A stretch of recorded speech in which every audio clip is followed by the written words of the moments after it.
¿Sabías tú que allá por los años 400, más o menos, antes de Cristo, un dramaturgo griego llamado Eurípides ya había vaticinado los destrozos del 8M? ¿No? Pues ahí te va el chisme. Eurípides es uno de los tres grandes escritores de tragedia en la Grecia antigua, junto con Esquilo y Sófocles.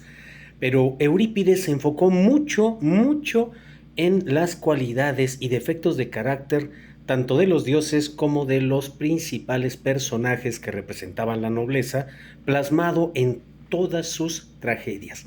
Una de ellas, una de las más famosas, es ni más ni menos que Las Bacantes, donde precisamente estas sacerdotisas, seguidoras del dios Baco, mediante su influjo o hechizo, pues van a causar determinados destrozos. En este caso, al rey, que en ese momento era Penteo, va a ser destrozado vilmente por esta horda histérica, así la plantea realmente Eurípides, y hay que entender que la histeria es un estado de la conciencia y de la conducta totalmente alterado, el cual nubla absolutamente cualquier razonamiento.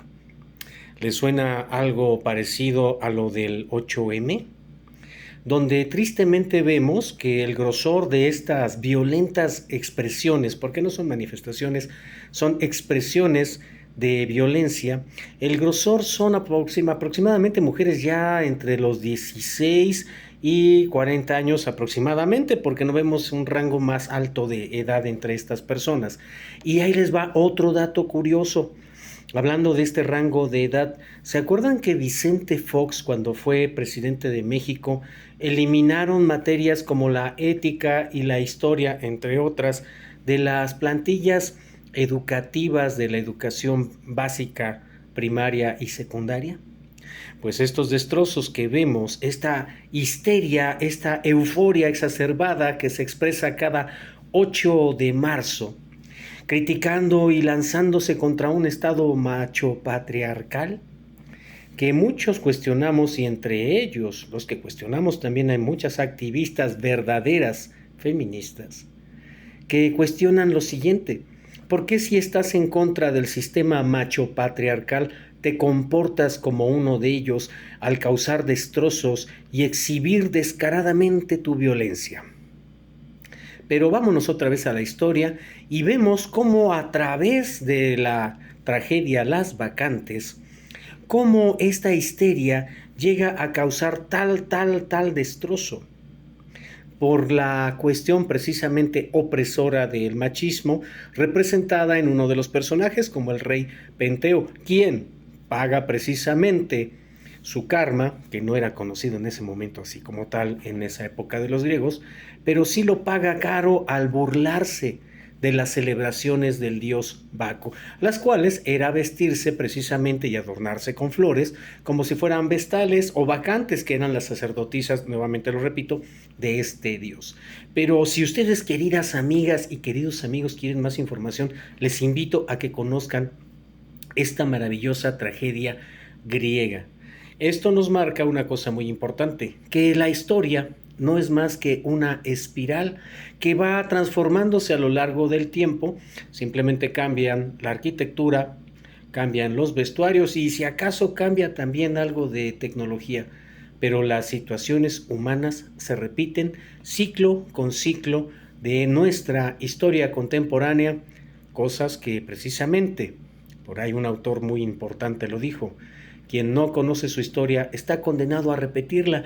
Y nuevamente vemos que este grosor de mujeres violentas son las que precisamente van a causar destrozos. Yo no entiendo por qué destrozar o pintar inclusive el mobiliario urbano o también arquitectura de la ciudad, el caso del Palacio de Bellas Artes, cosas que ya se están resguardando. Yo no sé qué satisfacción tengan estas personas, estas violentadoras, al romper un servicio que inclusive es para tanto para hombres como para mujeres.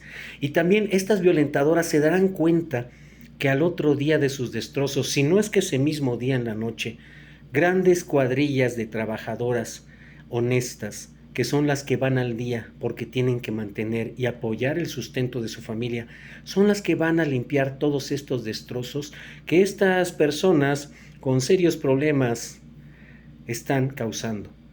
Hay ya cierta incoherencia, diría yo ya excesiva, y una permisividad tremenda al permitir este tipo de manifestaciones violentas. Dos grandes bloques en la Ciudad de México que se replican en otros estados de la República son precisamente la manifestación del 2 de octubre, no se olvida, que si le preguntamos a muchos de los jóvenes que van a protestar no van a saber ni siquiera cuáles eran los 5 puntos por los cuales en el 68 el Movimiento Nacional de Huelga exigía. Ahora, en el caso del 8M, vemos gente de clase media, media acomodada, que sale, precisamente mujeres, a protestar con sus cartulinas y demás, pero ni entre ellas, ni entre estas violentadoras, me refiero a las violentadoras, porque si hay gente que se adhiere a esta causa, y yo diría que se adhieren inocentemente, pero al ver tantos destrozos, no nos queda más que ponernos a pensar, ¿cuál es la dignificación o cuál es la igualdad? Si estamos viviendo tiempos desiguales donde este tipo de feminazis, perdón por la expresión, pero para mí y para mucha gente eso significa, porque la feminista real es aquella que ve por su propia superación, por un avance social ético y respetuoso a lo largo de la historia, y no estas violentadoras. Gracias a estas violentadoras, las leyes se están volcando no como un derecho, sino como un privilegio sobre los derechos de los demás. Y ahí lo vemos nuevamente, para muestra basta un botón.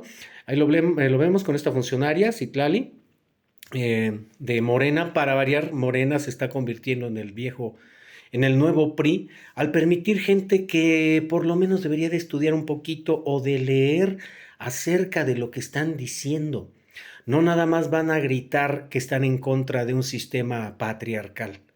Por ahí hay datos muy interesantes que valdría que revisáramos en la historia del por qué precisamente la migración de los aztecas o de los conocidos como aztecas surge de Aztlán.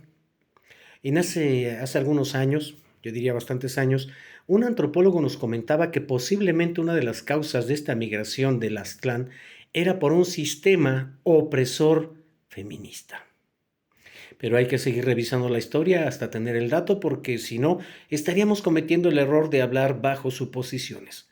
Pero como siempre, queridas amigas, queridos amigos, comunidad, la mejor opinión es la de ustedes. Soy Salvador Álvarez, Chava Álvarez para los cuates, y les recuerdo que toda opinión vertida en estas cápsulas y videos es mi mera responsabilidad, mi muy particular punto de vista, y pues a quien le venga el saco, que se lo ponga. Cuídese mucho, pórtese bien, nos vemos, hasta la próxima, bye.